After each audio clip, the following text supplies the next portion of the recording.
BEEX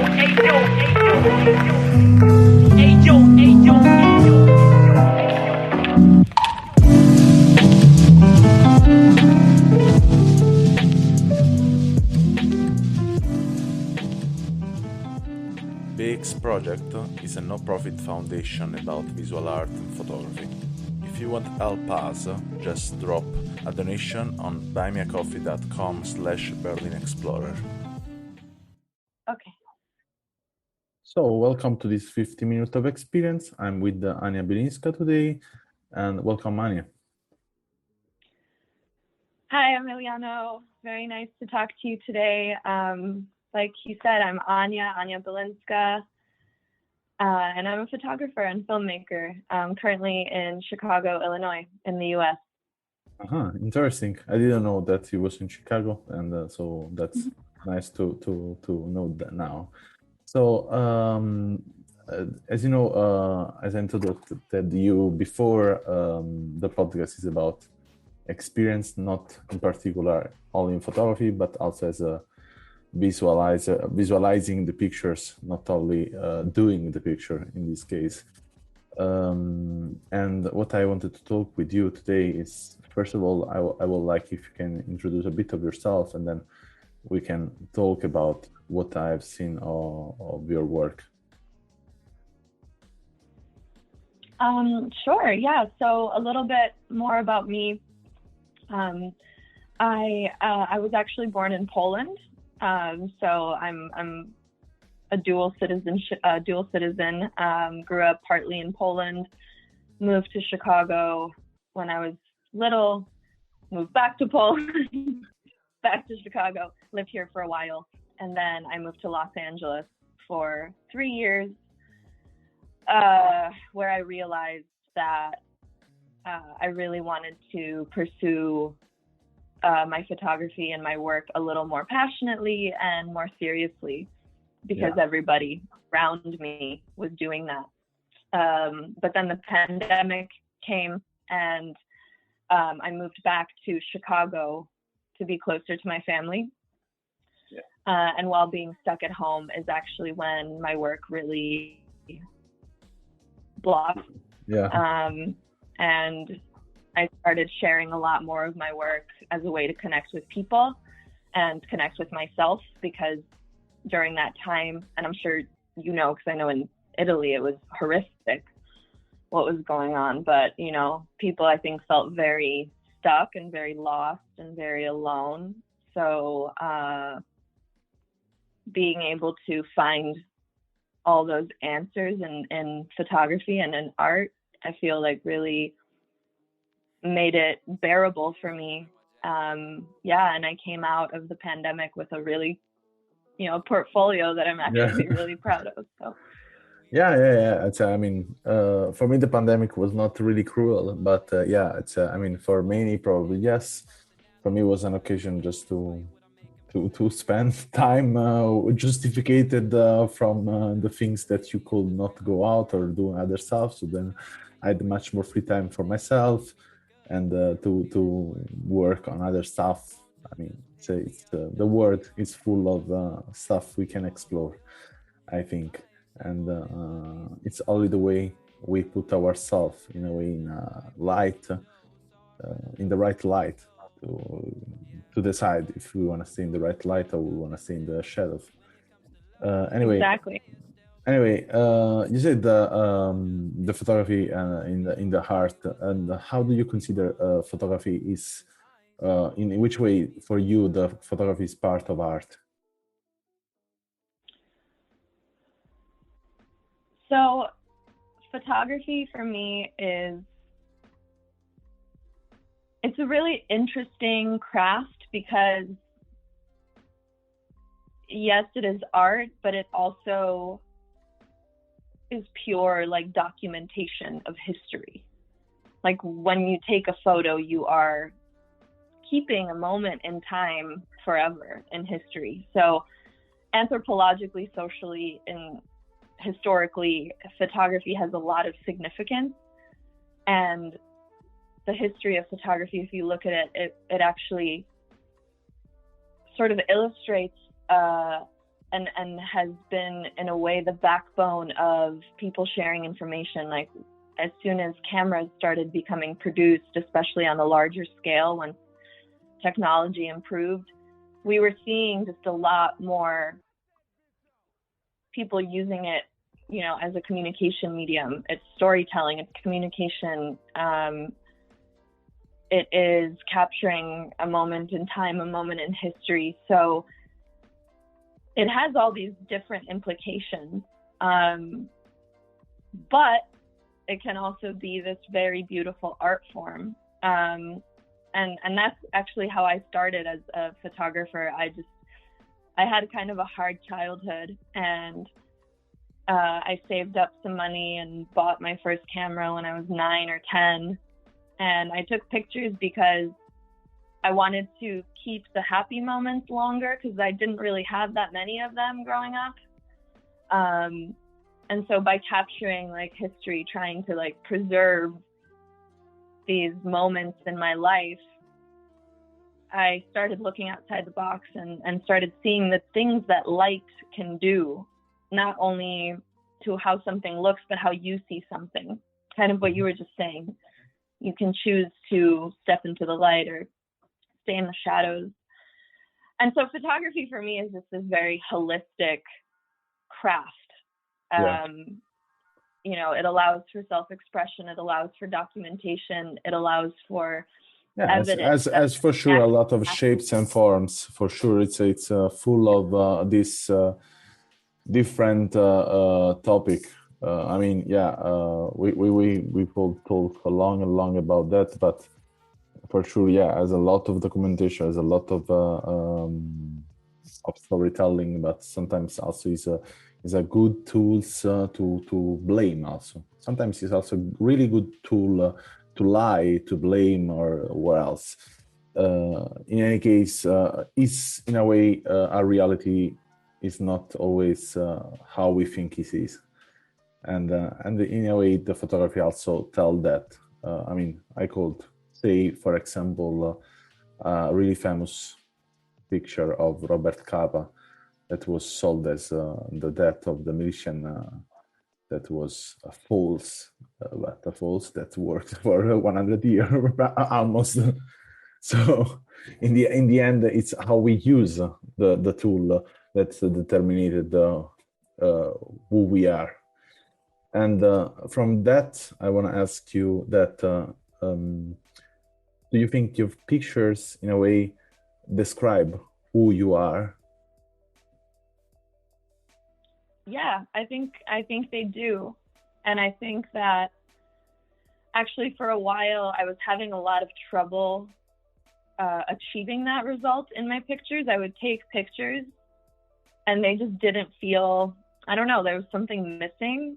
And they weren't really getting that much attention. And I think once I actually started working more on myself and my life around me, and I kind of got to a better place as an individual, I was able to then be more honest as an artist.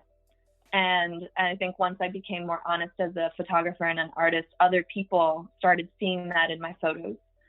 And that's what drew more people to them, I think.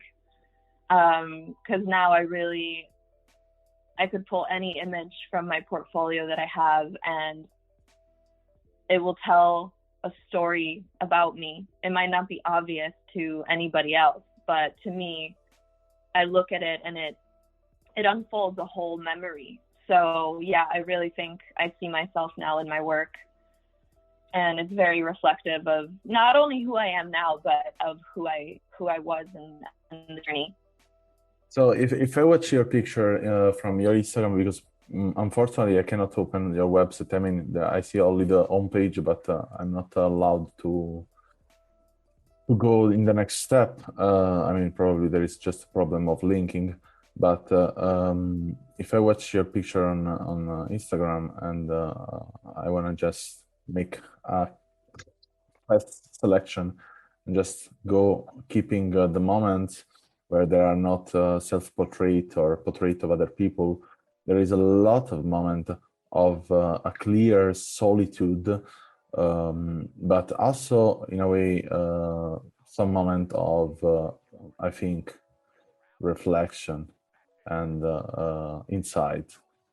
And I'm interested to talk with you about these moments more than portrait or self-portrait that are clearly also a way to experiment yourself and to connect with others. But I think the photography in this case, your photography in this case, is in the picture are without people, where you are in a way searching something as not really a mass, is not really a subject, it's something as kind of you can say a fog. And I wanted to ask you if what you think about what I'm telling you now, if it's, you think it's like that or it's something else. Well, it's making me smile because I always have thought of myself as a portrait photographer. I never ever really did still life or landscape, only when I traveled, you know, just for my own memory. But during the pandemic, that's when I really started reflecting a lot. And of course, I didn't really have people to take pictures of. And my home sort of became like a character in my life, you know, like my home was pretty much the place I interacted with the most.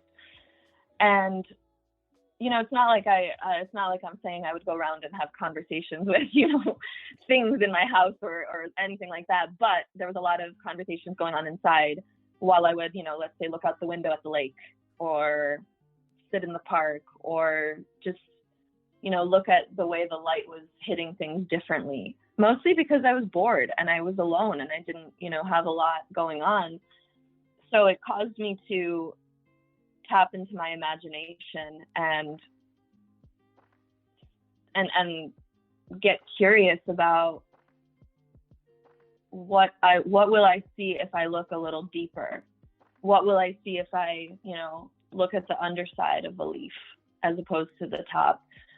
What will I see if, you know, I also did a lot of experimental photography where I would shoot like a roll of color film, but I would develop it in black and white chemicals and just get different. I don't know. It was a time of reflection and exploration. And in a way, like you're saying, I think I do actually see the most honest version of myself in some of those photos that are still life or landscape and have no people in them. And to me, all those photographs do also tell a story about me. A linear story. You can connect all of them and really see the journey that I went on while I took them. And I think a common theme in most of them, you know, would be light, because things did get very dark for me. So I spent a lot of time looking for light and looking for ways to make more light out of darkness as opposed to more darkness out of darkness. So that's what I would say. I completely, I enjoy, you know, the comment that you made, because I think that tells me that I met my goal with some of that work. I mean, I tell you also now why I put out the portrait. In a way, the portrait you do they are clearly moment of acting, you know, and in a way or another, that is, if they are related to fashion or to just a shooting or a portrait of someone or person or where else, I can see clearly that the person is involved in front of you. I mean, I can see the eyes of these people. I want to keep, for example, the last picture you posted, no? And they was clearly acting a kind of also trend, we can say. But what I will say also is what I can relate to this picture is for sure to see the inexperience of this young model, because I worked in the past as a fashion photographer, so then I had I have a quite experience in that, to recognize what, or to understand what the person in front of me feel, and more or less to understand also what the person think. And the expression of the body is clearly between the acting and the unsure part. Then it's really clear for me, that and so then in a way I don't want to consider them your main work, because I don't give a fuck if you're doing a landscape, portrait, documenting fashion. You can do it everything you want. I mean, if you would list another podcast, I said also more worse stuff, and said for me there is no really gender about photography, especially today, because we are so much influenced from everything that we cannot really relate to one gender of photography, one field. And even today we have photographers deal with fashion and street photography in the same time, and they mix it up. And I think it's the best way always to mix it up and to see what happened in front of us. And the other part is your self-portrait. That now we come to talk also about that. The only question I ask to myself is why some of self-portrait you do it of yourself, you do it naked, and for a reason I can give me an answer by myself, and for another reason I want to ask you clearly, because I'm just curious.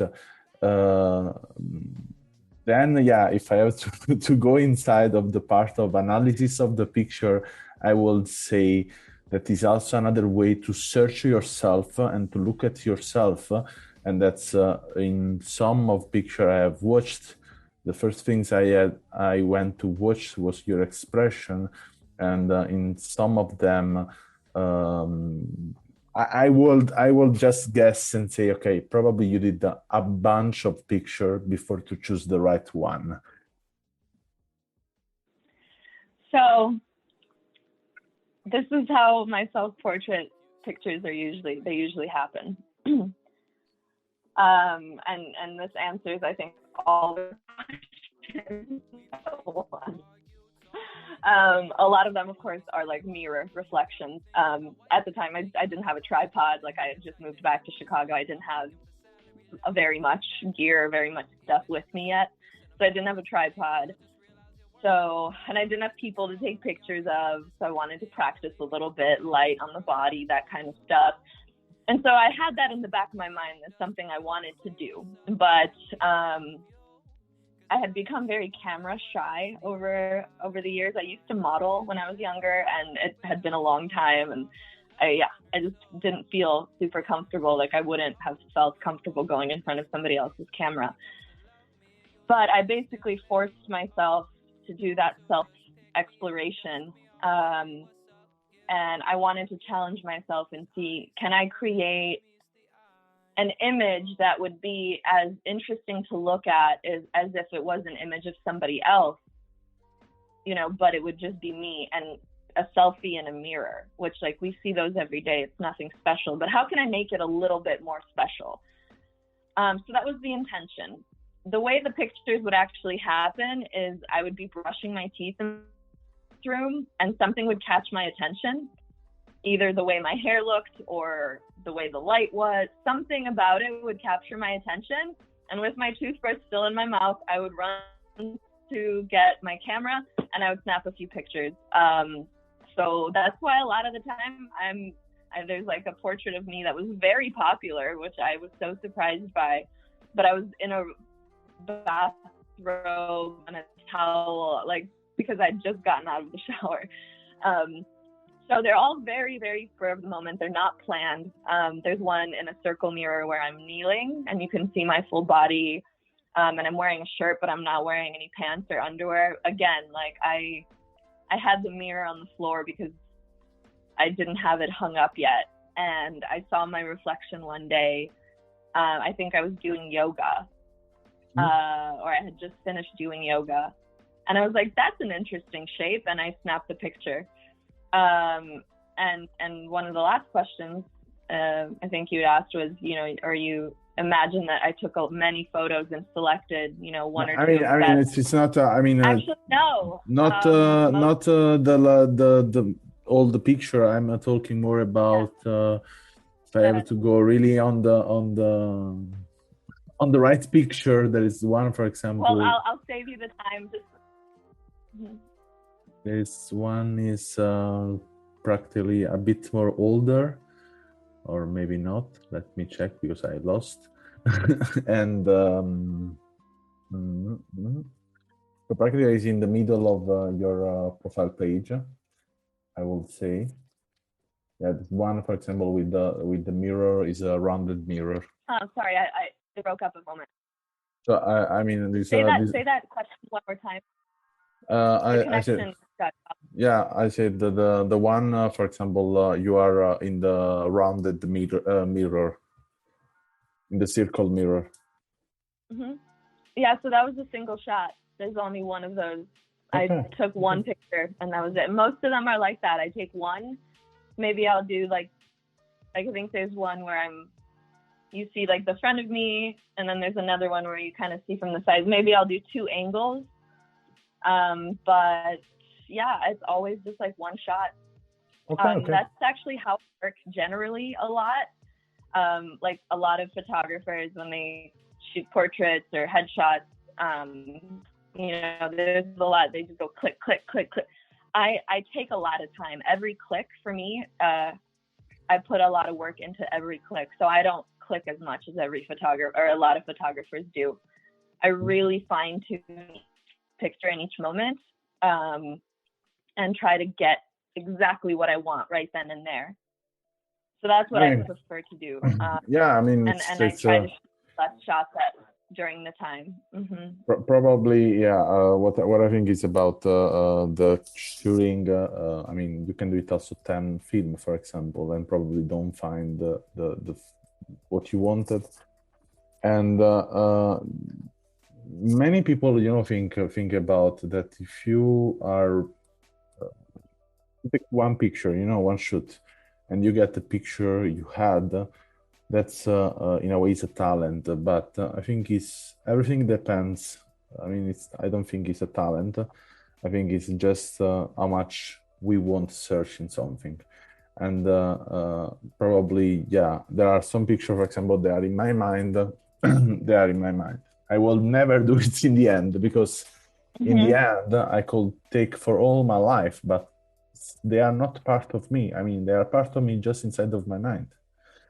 And yeah, that's what I was saying, that I was thinking that he was taking more picture about it just because in one or two picture you had a kind of expression, especially with your eyes, of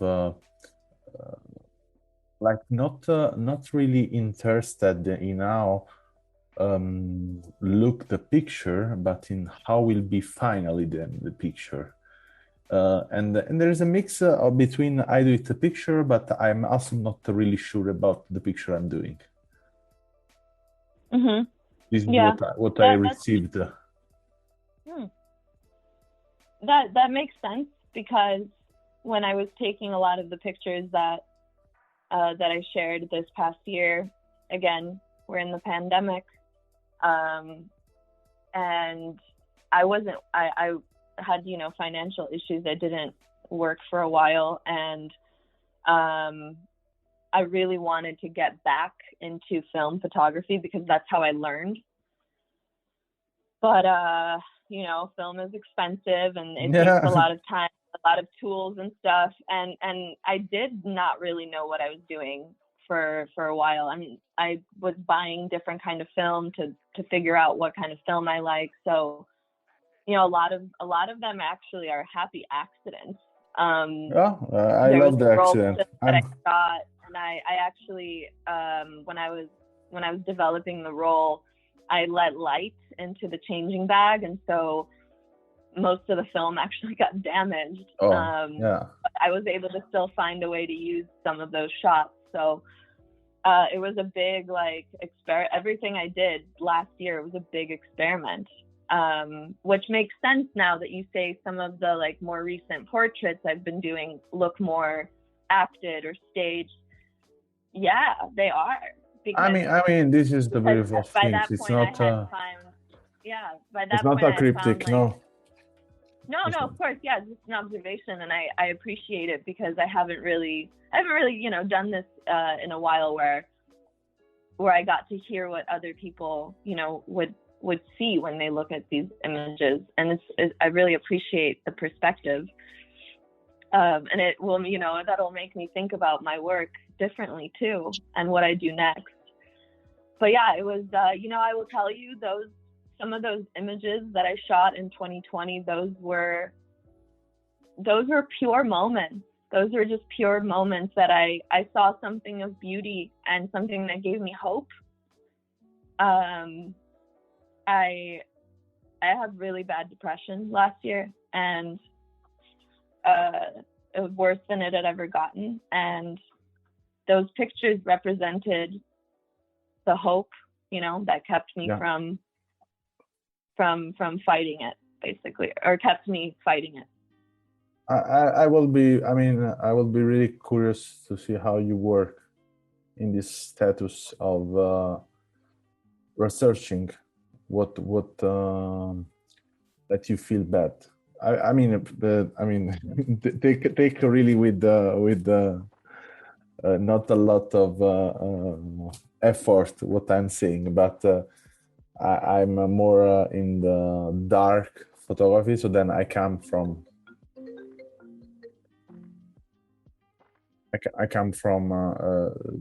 documenting your own life and your. Do you hear me? Okay. I can hear you now. Yeah. Yeah. Okay. Sorry. And what I was saying, I come from documenting your own life and more in the darkest ways, and more in the shadows. And I think it's in a way it's totally difficult. For sure, it's totally difficult. But in another way, what you can catch photographically, and not only when you research inside of this state also of depression, it's something it's a kind of how to say gems. It's a kind of I will say a diamond that for your life, that to learn how then go on without having any problem anymore. And it's hard to document yourself in that way and to go down deep. But I'm really curious to know then how you would photographically work on that. How I worked. Can you rephrase the question? I'm not sure. It's not a question. It's not a question. It's just what it's a comment of what you were saying. I said I will be curious to see how would you work on the status also of depression and unsureness. If you would work in photography and then in researching what really touched you. This is for me, I think, something that you should not to do it, but if you would have an occasion, try to research, because probably something, sometimes if we have a up and down, especially, I think it's really important then to understand, to face what is make us up and what make us down, to find the real balance. And the only way to find the real balance is to face all of these two sides constantly, and to let them be also. So to search them, not to avoid them, not to escape from them. 100%. Yeah, and actually that's what I learned last year, like through some of my darkest days, that that no one can escape or run from who they are, and who you are is both the light and the dark. Yeah, and the only way to be free from your own mind is to accept your darkness and your lightness, and to find a way to make them coexist and make them cooperate with each other to better your life. Yeah. You can utilize the darkness. You can there are times when it's appropriate to bring it out, you know? And I think actually as an artist, what that journey taught me was that my darkness isn't bad. That darkness itself is not bad. It just is. It just exists. It's just a part of life. And you can make really amazing things happen from that darkness. But you just have to believe in the light. And you can't believe in the light without believing in the darkness. And you can't believe in the darkness without believing in the light. They exist together. And yeah, that's sure. It's kind of, I think it's a blessing. I mean, a lot of artists, you know, we have the stereotype of being either crazy or dark people.